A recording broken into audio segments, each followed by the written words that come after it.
لطفت قربانو و سهامدار خوجگی دهقانی حدود جماعت دهاتی به نام اکرمعلی حسن فی نویه شهر نو می باشد.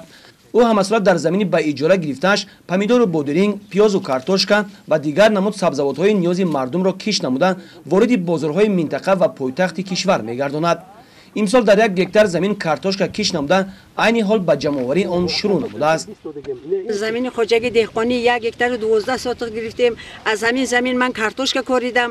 کارتوشکا حاصل فراوان گرفتم. من می‌خواهم که همون کارتوشکام رو بازاری همون شهر دوشنبه برده خلق شهر دوشنبه رو با حاصل نوکی خودم تامین کنم. با نیت دارم که همون دویم حاصل به کشت کنم و با بازار همون شهر دوشنبه برورم.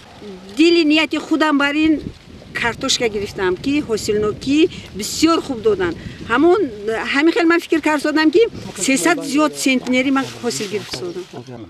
در حدود جماعت دهاتی به نام اکرمعلی حسن فی نویه شهرنم زیاده از 480 خوجگی دهقانی فعالیت میکنند. این حال در میدانهای از کشت تیرماهی و اساسی خالی گشتن، پرورش پمیدور و بودرینگ، سبزی و کرم و لوبیاگی ها برآمده شده است.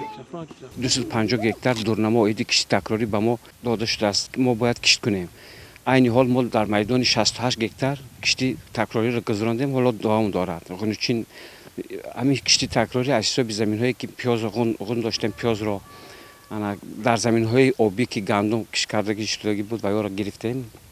دهقانان جماعت ما اصلا کوشش می‌نمایند که برای ذخیره محصولات‌های کشاورزی خصوصا همین شب و روز بسیار محصولات‌ها به بازارهای شهر دوشنبه وارد می‌گردند برای فروش. کوشش می‌کنیم برای امنیت عضوقواری اهالی جمهوری ما سهم خود را گذارند. سرساها بودن در روند خوجگیداری افضلیت‌های خود را دارد. دهقانان خوجگی‌های تابع جماعت به نام اکرمعلی حسن فی نویه شهرنم این روند فعالیت کشاورزی را انتخاب نمودند و کامیابی‌های استحصالی نایل گردیدند. علیزحمت در نزد خود تنها یک مقصد دارند. موسم امسال را با نشان دهنده‌های بلند استحصالی جنبست نموده در غنی گردانیدن بازار داخلی مملکت سهم ارزنده گذارند.